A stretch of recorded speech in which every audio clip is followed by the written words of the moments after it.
बापू हे काहीच थंडी नव्हे, आमच्या काळात ते हे असे बर्फ पडत मोठाले काजी का तर रे आम्ही बर्फावर शेकोटी पेटवून भोकात गेला सीधा बर्फावर.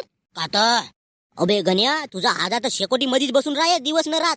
म्हणून म्हणलं बुडगा एवढा कारा कसा दिसते. इकडे थंडी पडली का प्रत्येक महिन्यात एक तरी बुडगा मर.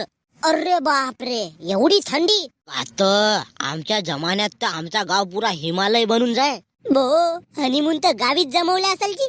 का तर बे ते डायनासोर एकानं गावात येत होते म्हणते खरं. मग का हे लमच्या करपचा करप ये. एक वेळ तर मीनं डायनासोरले घरी आणलं होतं. का गोष्ट करत्या.